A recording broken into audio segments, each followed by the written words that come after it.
Ladies and gentlemen, boys and girls, children of all ages, welcome to yet another Lorcana local match, commentated right here on X Marks for Law with your main man with a plan, Dom the Expert of Coles. Hope you're all doing well and you're ready for another fantastic game as Russell comes back for another battle, this time battling against Fraser. This is a mad combo to go against, and I am hyped for another commentary session. You enjoyed the first one, and if you missed the first one, there'll be a little doobie on screen that you can check on later if you so wish. But I'm looking forward to see how this all goes today. Russell is still using the same deck that he used last time, which I believe is his Ruby Amethyst build with interesting locations and bits and bobs. I have not yet seen this match, so I do not recall what Fraser was playing at this moment in time, but this is what will make the commentary interesting because we are seeing things, playing through things, and reading things as they go. I'm hyped for it, so let's ready, set, draw, and get ready for another great game of Lorcana as Fraser starts by inking an Amethyst Chromicon into the Royal Guard. Classic Royal Guard plays. Russell inks Demona, playing out the one-drop dab. Make sure you dab with us whenever we say dablo, because that is the new rule now when it comes to things. You're welcome going into the inkwell. Double one-drop Clarabelle. Huge wide board to kick things off as Royal Guard quest for 1. Meanwhile, on Russell's side, inking on for Dumbo and paying 2 for the Lumiere, so at least Diablo can dink for 1 damage, which is better than dinking for no damage. But we're not going to worry about that. We're going to quest for 1 ourselves. Fantastic. 1-1 on the board. Nice quick game to get us started. Fraser with his wide cow base board ready to go. There's another You're Welcome into the inkwell, which may not be welcome. There's Amethyst Chromicon going out, being exerted. Both players draw a card. And that is the end of the turn for Fraser. No questing, no crazy business. But we go over to Russell. Inks a Lumiere, pays 2 for the 2-drop Scrooge. That's what we like to see. And boosting the Scrooge, immediately turning him into the 4-4 Ghostly Apparition. But he's now technically a 5-4 because of Lumiere, making him really big and really scary. I don't think a lot of people are sleeping on that Scrooge anymore, and it shows. My lord, that Scrooge is a very scary boy. But what's scary over on Fraser's board is he inks a Heffalumps and Woozles and plays out the Finnick in order to bounce Lumiere back to the hand. Fantastic use of Finnick. That's why I think he's a fantastic addition to decks like this. And then Amethyst Chromicon to draw cards and pass. Brilliant stuff. A little bit of board control, no need to quest this early, but the fact that you have double Clarabelle out is Fraser potentially waiting to get the big shift Clarabelle out on board. We're going to have to wait and see. There's an ink of a Dumbo, as on Russell's side of the board. He could replay Lumiere, but he might also have something brand new that he can do with 4 ink in play. That's a Genie. If you want to snap out the Genie, you could always set up a Cheshire, you can set up another Scrooge. There's a lot of options that Russell can go with. You just can't challenge into anything because, of course, Fraser may have a wide board, but nothing is exerted. Pays 3, there is the card draw Elsa, epic might I add, and the dab comes back. Beautiful, nice wide board. And that isn't an old Diablo, it's a brand new Diablo. So dab with me. If you actually dabbed, let me know in the comments. It's very important. Very important to clarify if you did or did not dab. I mean, it's not that old, right? It's what, a 2016 meme? Something crazy? Oh, you young kids and your new memes, updating all your shenanigans. It was never like this back in my day, where I used to wake up and read cartoons like Beano and Dandy.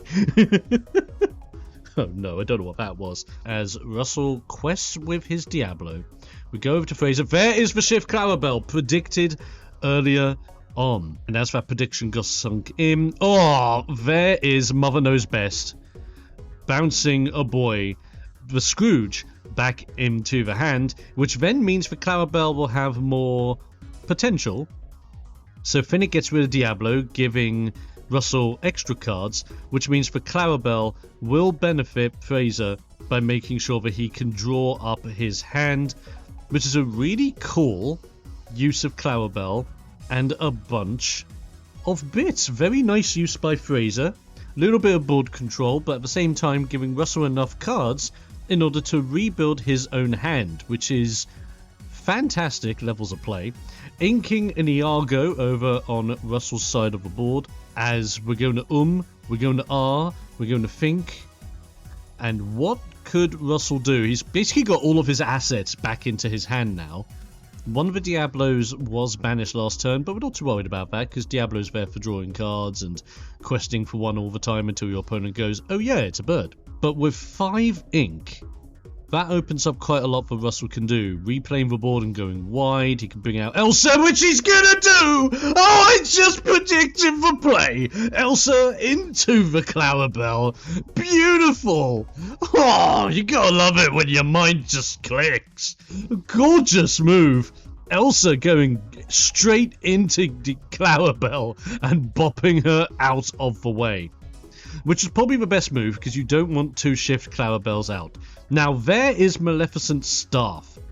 Maleficent Staff being very interesting, because basically when a character is bounced back to the hand, you effectively gain lore as a result. Under the Sea clocks in, pretty much controlling Russell's entire board, which is a huge sad face moment. Fraser's going to Amethyst Chromicon again, bolstering up Russell's hand. Look at how huge Russell's hand is, as Fraser also sets up a Junior Woodchuck's Guidebook for more card draw on his side of the board. The thing is, if he triggers it and doesn't benefit off of Clarabelle, it may be a bit of a waste, but there is another Royal Guard.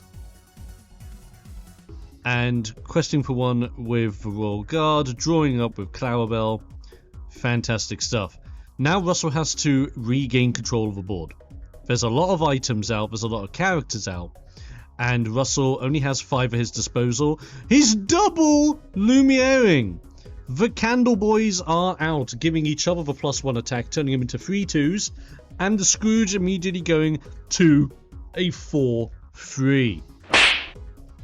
This is a very interesting game. Fraser has the dominant control strats, as Russell just seems to be struggling here. That was an Amethyst Chromicon trigger, both players drawing a card. Second Staff from Fraser. If he bounces something back now it's going to be 2 lore going into Fraser's hand. I wonder what he's planning here. We could see another Mother Knows Best. We could maybe see another Finnick. There's a lot of options here for what you can do with the bouncing tech here. Mother Gothel going into the Inkwell, giving Fraser access to 5 ink. He doesn't need a lot in order to make these things pop off. But what is he thinking here? None! Poor Nana!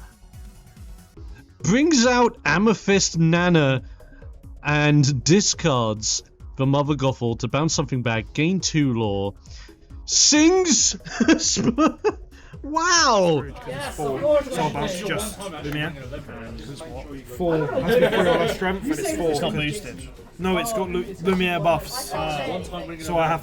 So that was a misplay, but I'll bounce Lumiere and gain 2. Yeah, so notice that a slight misplay with stops Chaos in its tracks, but it at least bounces back for Lumiere, meaning the Fraser still benefits from 2 lore from Maleficent Staff, which is fantastic. The level of control the Fraser's deck has is kind of crazy. That's another Amethyst Chromicon and another use of Amethyst Chromicon. If you can't see the cards, I'm talking about the cards in the commentary, by the way, because I know camera angle's a little bit awkward. We're not able to see absolutely everything, but I can work on the camera angle in future installments of this series, which I hope you keep enjoying. So that is a crazy board, as Scrooge takes out a Finnick. I think that's just out of spite. And what the heck? I never thought I would see Nana come into play, discarding cards to bounce cards back to then trigger 2 Maleficent Staffs and get lore. That's mad. Lumiere's back out. Lumiere's back out. Still got 2 ink at our disposal if we want to. boosting the Scrooge McDuck as well, turning him into a really big boy. And another Scrooge McDuck! We're Scrooging all day long. Plenty of Scrooge to go around, but is it too little too late for the ghostly apparitions and their candle boys? As we go back over to Fraser, his board's all over the place with characters, items, and whatnot. Oh, and another star! That is free!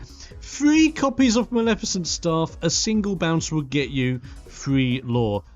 Nana, Mother Knows Best into Lumiere, gaining free lore off of Maleficent Staff, which is crazy.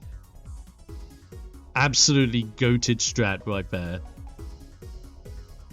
And then Finnick, bouncing back for Lumiere, another free lore given to Fraser. This is mental.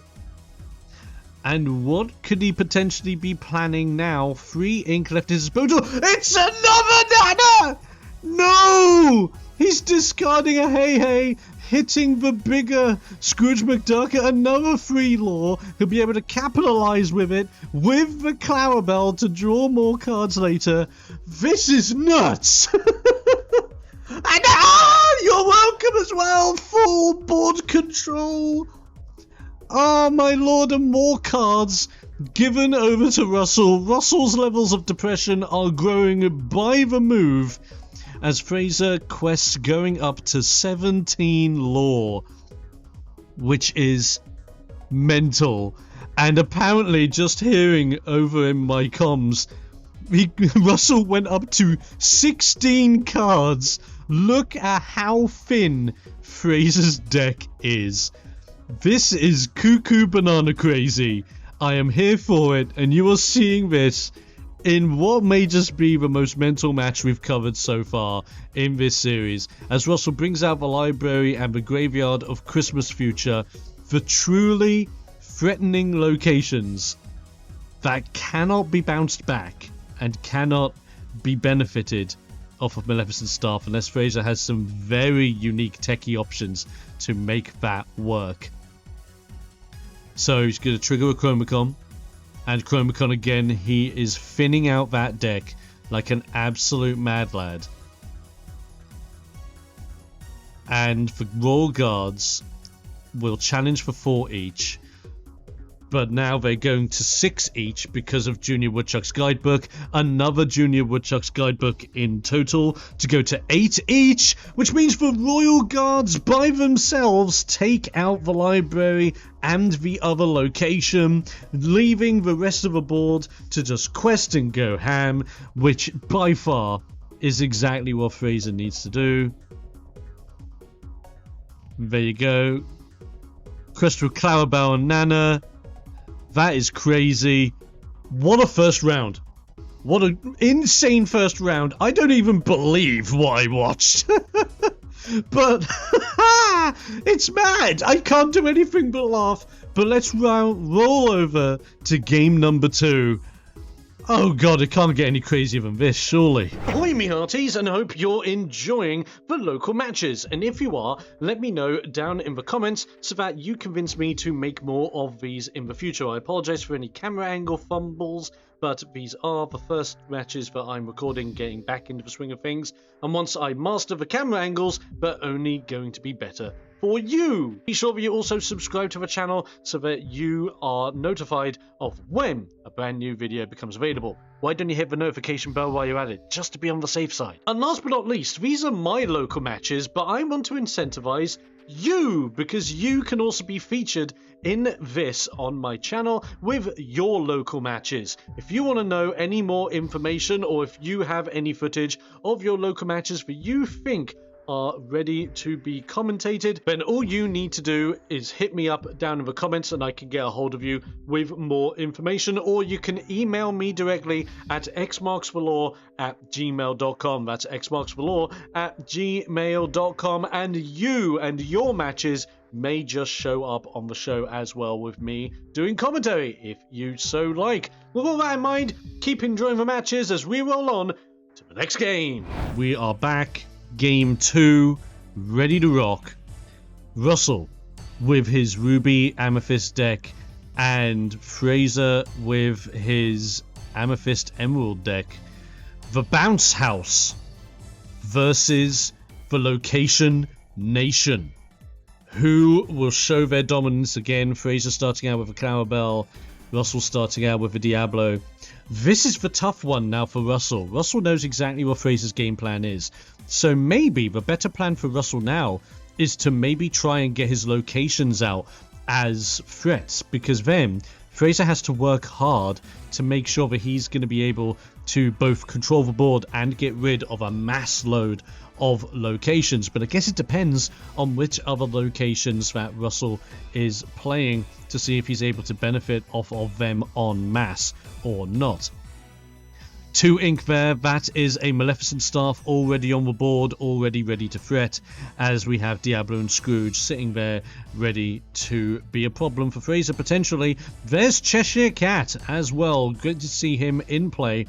Quest for the 2, immediately starting to climb back up, and I think that's the best move by Russell here. He just needs to be as quick as he possibly can. Nana already coming out, discarding a Nana, bouncing back for Scrooge, gaining 1 lore, full Fraser with Maleficent Staff, and he's just going to keep on standing. Nana being a 3/3 as well can be quite scary. That doggo, poor Nana. Love it. Love a little bit of Peter Pan. As we get double Scroogey Duck coming out onto the board, widening Russell's board state, which I think is another great move, questing for another 2, going straight up to 5 lore with the dominant lore lead as we head back over to Fraser and his turn. Second Maleficent Staff drops. In fact, is that both Maleficent Staffs? He's going to be bouncing back Mother Knows Best. He is gaining 3. I've just heard that in the comms, so yes, he did play out 2 other Maleficent Staffs. He has all the staffs out in play, ready to control and ready to gain huge amounts of lores with crazy amount of bounce tech. And then Russell on his side of the board boosts for Scrooge, gets rid of the Nana, which is a very good trick because then singing Mother Knows Best is not best. Gets out a Cheshire Cat and pays the additional there to boost for Scrooge. Cannot ink this turn in order to boost for Cheshire, which would have been great to get rid of the Clarabelle, but it's fine. Clarabelle will trade into the Scrooge anyway, and the Scrooge is gone. Amethyst Chromacon came into play, and it's used, drawing a card, and now Russell is gaining back control. That was very scary by Fraser, but if Russell is able to make a comeback, widen his board, make sure that there's plenty of things out there that Fraser will not be able to control en masse, then maybe, just maybe, we have a potential here as Russell puts out Slushy. He's right there at the bottom of the screen, so apologies if you can't see him. Slushy is out and ready to cause some snowy business. As on Fraser's side, he has Finnick, plays out Mother Gothel, and will bounce back Diablo, causing Fraser to gain 3 lore off of his Maleficent Staffs. Am I going to need to draw cards in this match? And I just hear Russell in the comms going, do I need to draw more cards in this match? Probably not. You probably don't against Fraser. Oh man, this game is mad. This entire match is mad. This matchup is nuts. There you go. Elsa comes out. Slushy and Elsa bopping into Mother Gothel, dealing 4 damage to both the Elsa and the Slushy, but at least that is a threat off of the board. Questing for another 2. Russell is on 12 lore. He is micromanaging this board to the best of his abilities and is showing that you do not give up against crazy decks like this. Fraser, without the major board state, plays out Clarabelle for 7, draws up his entire hand that he can, and then we're back over to Russell with his big wide board of boys, which is very, very interesting. If you question with everyone now, that's what, 13, 14, 15, 16, 17, plays out Bitterwood, so Bitterwood will also be able to help with drawing some additional cards, and is also a location. And then we're going to boost for Scrooge yet again. He is now a 4-4-5-5-6-6 Scrooge. Slushy is going to move into Bitterwood as everybody turns sideways, and Russell will go for the big quest to 17 lore. Fantastic for Russell. I believe in him. This could be the way, as I think Fraser just needs a good luck top deck, and even if he does something like Under the Sea, that's only going to hit Elsa and Diablo. So I'm interesting to see where Fraser goes from here, if he goes anywhere. He's going to Chromacom. He's going to draw an additional card. Tense part of the matchup now. Fraser's going to have to do a lot of micromanaging to get the board state neutralized so he can get his game plan back in order, unless he has enough bounce to make a huge comeback. We're going to have to find out. It's a very tense environment all of a sudden. A lot of thinking. A lot of planning. One mistake could equal the end of this match. Fraser now could be thinking of going into Cheshire Cat. Yep, going into the Cheshire Cat, taking the 3, so Cheshire cannot move cheeky damage later on, and Russell will have to bolster resources. That is a Heffalumps and Woozles. So Elsa's attack will go down, but at least Fraser draws another card. This is interesting. Very, very interesting. That is 5 ink still in play. Fraser bringing out the Jasmine, choosing 1 in order to give Diablo Reckless. But is it going to be too little too late? Because that stops Diablo, but that's still 18, 19, 20 on board without the Bitterwood. That's 21 lore. There's inking a book. Fraser now playing out the hey hey. And I think that's it. Because then...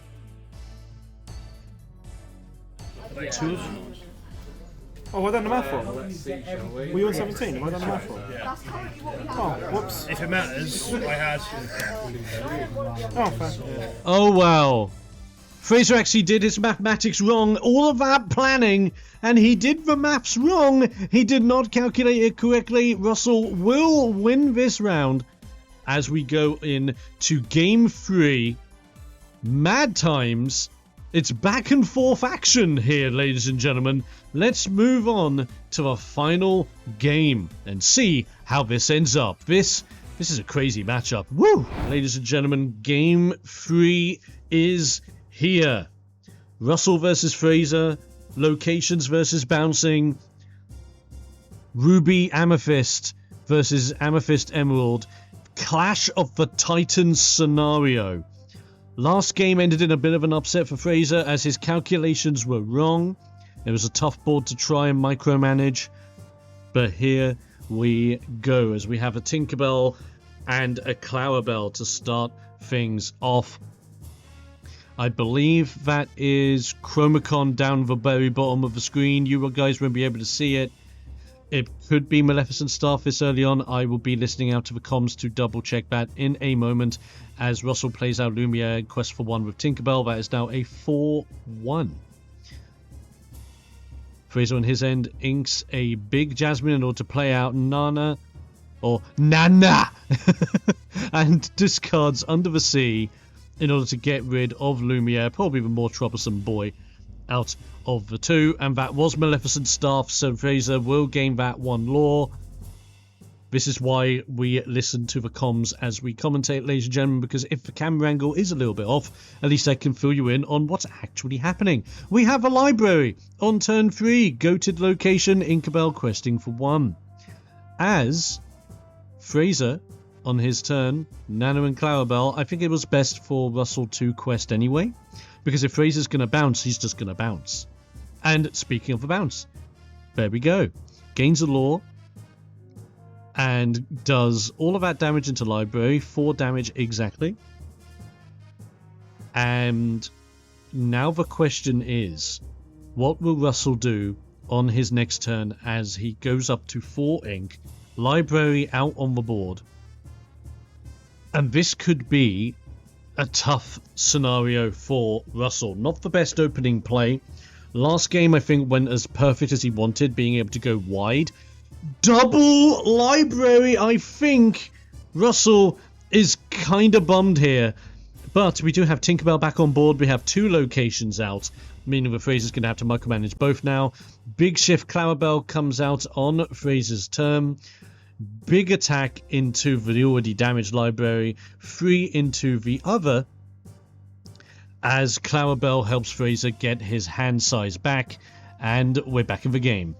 The positive here is that Russell, if he wanted to, can move Tinkerbell into library, go into Nana, so there is a trade there and benefit with another card draw. It will use one of his precious inks. That is Graveyard of Christmas Future. Tinkerbell going in and not moving into library as Russell plays out the Diablo instead. And so that is the quirky thing with Graveyard of Christmas Future. Every time you move a character there, you put a card under it, and then at the start of your turn, you can take those cards and put them into your hand instead. That is Fraser playing out another Maleficent Staff, taking out the library, as Graveyard of Christmas Future is in play, ready to be hopefully a help to Russell, as he does also gain the 1 lore from Graveyard. And Elsa swings in to get rid of Iago, the pesky little bird boy. Why the heck not? Why the heck not indeed? But what else can Russell really do at this point? He's going to ink a Cheshire Cat. He's going to move Diablo into Graveyard of Christmas Future, putting a card under Graveyard of Christmas Future. So that's the trick. And Russell does clarify in the comms. So with Graveyard of Christmas Future, move a character, put a card from the top of your deck underneath the location, and then at the beginning of your turn, you may take all the cards from this location and put them into your hand, but if you do, you banish the location. Bearing in mind that when I say the cards, I do mean the cards underneath by the location's effect. I do not mean characters, because characters, ladies and gentlemen, when they are on the board, are not cards. Remember that. As we see some more bouncy antics! More bounce, more lore, more gain, more finicking. Oh, crazy stuff. A little bit more control to just pester. Wow. So the temptation is, does Russell do Graveyard of Christmas Future? If he does, he'll gain the 1 lore and he'll gain the 1 card underneath. Or Elsa's coming to town. Fraser predicted that great in the comms. As Elsa comes down, gets rid of Finnick, and we have another Diablo going wide yet again, moving another character into Graveyard of Christmas Future, putting another card underneath the location. A little bit of a risky move, because Clarabelle could just bop into the location, meaning that you lose both those cards. So it's a bit of a gamble with Russell. Is Fraser going to commit to a challenge, or is he going to do some more bounce tech? He is going to commit to the challenge. There goes all those cards. So it was a gamble, but it did make it a threat. Mother Gothel out on the board, going to allow Russell to bounce a character back to the hand. Chooses Diablo, gains another 2 lore off of the 2 Maleficent Staffs that Fraser now has in play. This is a very interesting game yet again, but Russell is able to re-establish a board yet again, go very wide, now has Elsa, Diablo, Lumiere, and his boy, Sloshy. Big wide board with big wide boys. This is interesting. This is very, very interesting, and thanks to Lumiere, Lumiere will make it so that Under the Sea will no longer hit Elsa and will only hit Lumiere himself and Diablo currently, if that's even an option at this moment in time. Elsa is of course evasive, so Clarabelle and Mother Gothel can't even swing in. They are going to... Oh my lord! Stop chaos in its tracks! bouncing 2 back. But no, Mother knows best as well! Oh my god! So that's 2, 4, 6 lore off of bouncing back 3 different assets on Russell's side of the board. That was kind of crazy. All that card draw back. Clarabelle re-establishing Fraser's hand. Oh my. This could be game over for Russell. As much as he's trying to go wide, he's just... Is it too little too soon? Too little too late, I'm afraid. As Diablo Quest for 1, Russell goes up. Fraser drawing for turn. It looked as if he was being a bit shady there, but no, don't worry. It was absolutely fine.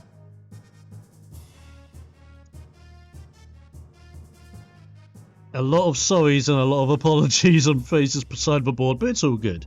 We're all friends here. We all team up. And another stop chaos in its tracks. 2 bounces. 4 lore. Questing big. Oh lord.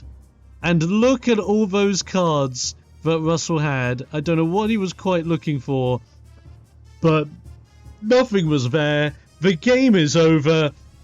Ladies and gentlemen, that is Russell versus Fraser, and Fraser is your winner for today's installment. If you enjoyed this and you want to see more in the future, let me know down in the comments below. Let me know what your favorite plays were and what you enjoyed from the commentary. I've got 1 more of these matches in this recording series left to go out for you guys, and then I'll be doing another recording session in the future. But if you want your matches covered, you can do that as well. If you want more information on that, hit me up in the comments, or send me an email to xmarksforlore@gmail.com for more. Subscribe for more Lorcana action. I'll be seeing you guys next time for some more X Marks for Lore fun times.